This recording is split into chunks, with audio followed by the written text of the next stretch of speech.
তো আমরা সবাই খাওয়া দাওয়া করার পর একটু বসে গল্প করতেছিলাম। তার মধ্যে ভাল লাগতেছিল না, আসলে হ্যাপির কথা বারবার করে মনে পড়ছিল। মানুষ যেমনই হোক, ভালো মন্দ মিলেই মানুষের জীবন, তাই না বলুন? কে আমার সাথে খারাপ ব্যবহার করলো, কে ভালো ব্যবহার করলো সেটা দেখার সময় তো এখন আর না, তাই না? মানুষ যখন মারা যায় সবসময় তার ভালো বলতে হয়, আর আসলেও ভালোই ছিল, খারাপ না। তো ওর কথা মনে পড়তেছে, তো আমার ননদকে বলছি চলো একটু ঘুরে আসি নদীর পাড় থেকে। এটা আমার শ্বশুর বাড়ি। আসলে আমার শ্বশুর অনেক যত্ন করে এই বাড়িটা করেছিলেন। যখন করেছিলেন বহু বছর আগে, তখন খুব একটা সচরাচর এইসব বাড়ি মানুষ করতেন না। তাছাড়া আমার শ্বশুর ঢাকায় থাকতেন। একটা সময় লম্বা সময় ধরে উনি জব করতেন। আর উনি সেই সময়েই বিএ পাস ছিলেন। অনেক শিক্ষিত মানুষ ছিলেন। সন্তানদেরও শিক্ষিত বানিয়েছে। সেটাই হলো প্রবলেম। যে উনি বাড়ির দিকে ফোকাস করেননি। উনি পড়াশোনা করিয়েছেন বাচ্চাদের। যাই হোক, আমার শ্বশুরের স্বপ্নটা আমরা পূরণ করতে পারিনি। এটা আমাদের ব্যর্থতা। আমার শ্বশুরের স্বপ্ন ছিল বাড়িতে একটা দোতলা বিল্ডিং হবে। জীবিকার তাগিদে আমার ভাসুর আমরা দূরে ছিলাম বাচ্চাদের পড়াশোনার ক্ষেত্রে। তো সেজন্য সম্ভব হয়নি। যখন হয়েছিল সম্ভব সবাই একসাথে হব, তখন তো আমার শ্বশুর মারা গিয়েছেন।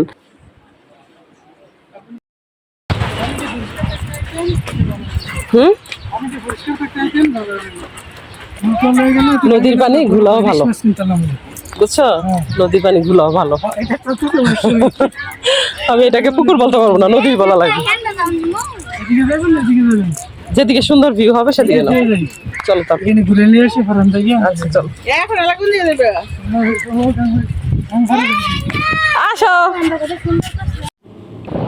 আমির হোসেন, সাইদুর, সিফাত, রমজান, দেবরের ছেলেমেয়েরা, ননদের ছেলেমেয়েরা, ননদ, আমরা সবাই মিলে ঘুরতে গিয়েছিলাম একটুখানি সময়ের জন্যে। কিন্তু নদীতে যেতে পারিনি, কারণ নদীর এখানে মানে অনেকটাই দূর, আর আসতে যেতে হবে বাসায়। তাই আর লেট করিনি, বাসায় চলে আসলাম।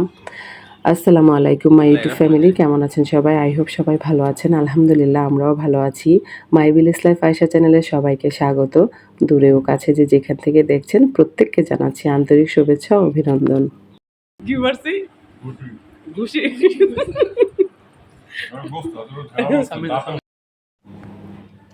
এই যে দেখুন, এটা আমার দেবরের বড় ছেলে ফুটফুটে। কত সুন্দর একটা ছেলে।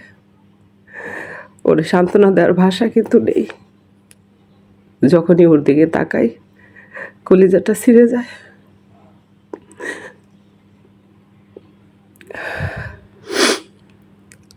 সবাই আমার এই বাচ্চাটার জন্য দোয়া করবেন। ওর নাম সামিন। ও হ্যাফজো পড়তেছে। ওরা 2 ভাই 1 বোন। ছোট ভাইটার বয়স 2.5 বছর। আল্লাহই সব ভালো জানেন। আল্লাহ যা করেন সবার মঙ্গলের জন্য করেন, কিন্তু এটা কেমন মঙ্গল সেটা আসলে বুঝলাম না। যাই হোক, সবাই দোয়া করবেন সন্তানগুলোর জন্য আল্লাহ ধৈর্য দেয়। হয়তো অনেকেরই মনে থাকবে না, বড় ছেলেটার হয়তো মনে থাকবে, ছোট দুইটার হয়তো মনে থাকবে না তার মার কথা। তো যাই হোক, আল্লাহ যেন সুমনকে ধৈর্য দেয়, ওর সন্তানদেরও যেন ধৈর্য দেয়। পৃথিবীর মধ্যে সব কিছুর পূর্ণতা আছে, মায়ের মমতার পূর্ণতা হয় না কখনো। যারা মা তারা আসলে বুঝবেন, জানবেন কতটা কষ্ট সন্তানের জন্য হয়। আমি একটা সময় বলতাম যে অল্প বয়সে বাচ্চাগুলো হয়েছে, তো যে মানুষকে বলতাম যে কড়াই যখন বসাই, গরম কড়াই, তার মধ্যে ছিটা পানি পড়লে যেমন ছ্যাঁতছ্যাঁত করে, ঠিক সন্তানের জন্য মায়ের অন্তর এরকম ছ্যাঁতছ্যাঁত করে। একটা মাই যেমনই হোক, মা তো মা। মার যেমন অন্তরে হয় সন্তানের জন্য, পৃথিবীতে আর কারো কোনো সম্পর্কের আসলে হয় না। আমরা 1 দিন 2 দিন হয়তো ভালো ব্যবহার করব, দেখব, এই করব সেই করব, এটা বাস্তব কথা। মানুষের আবেগ বেশি দিন থাকে না, কিন্তু যত জীবন বেঁচে থাকে এই সন্তানগুলা, ওই মায়ের কষ্টটা থেকে যাবে অন্তরে। থেকে থেকে মনে হবে বড় হওয়ার পর যখন বুঝবে, আজকে যদি আমার মা হতো এই হতো, আজকে আমার মা হলে ওই হতো, তাই না বলেন?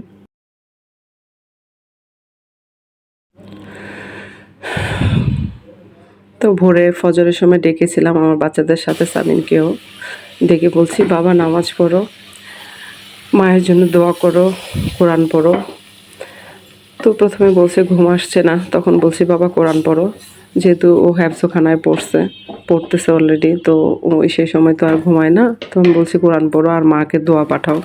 আল্লাহর কাছে বললো, আল্লাহ যে কোরআন পড়ছি যদি ভুল হয়ে থাকে মাফ করে দাও, আর এই কোরআনের যে আমলটা সেটা আমার মার কবরে পৌঁছায় দাও। কি করে বোঝাবো বলেন দেখি? চোখের দিকে তাকাইলে চোখের কোণে যে ছলছল করে পানি, আমি ওর চোখের দিকে তাকাতে পারি না আসলে। কথা বলি অন্যদিকে তাকিয়ে। এই কষ্টটা আসলে পৃথিবীতে মা ছাড়া কেউ উপভোগ করতে পারবেন না। মানে হয়তো সবাই বলবেন এমনিতেই মানে কান্নার কি আছে, কিন্তু একটা মা বুঝতে পারবেন আসলে একটা এতিম সন্তানের দিকে তাকিয়ে মানে কতটা ধৈর্য ধরে থাকতে হয়।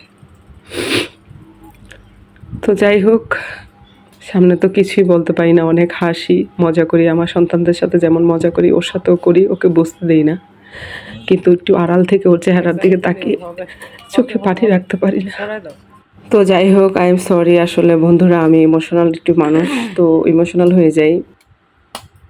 তো বাচ্চারা খেয়ে নিয়েছে, আমি নুরের আব্বুর জন্য অপেক্ষা করছিলাম, তো উনি আসার পরে একসাথে বসে গেলাম। তো বন্ধুরা, আমার ভিডিওগুলো যদি আপনাদের ভালো লেগে থাকে তাহলে অবশ্যই লাইক কমেন্ট শেয়ার করবেন, পাশে থাকা বেল আইকনটি ক্লিক করে দেবেন যেন নেক্সট ভিডিও পোস্ট করার সাথে সাথে নোটিফিকেশনটি পেয়ে যান। ভালো থাকবেন, সুস্থ থাকবেন, পরিবারকে সময় দিবেন। এই দেখলেন তো, ভালোবাসায় 14টা বছর কাটালো ওরা, তার মধ্যে একজন চলে গেল। আমার সবজিটা দাও তো একটু।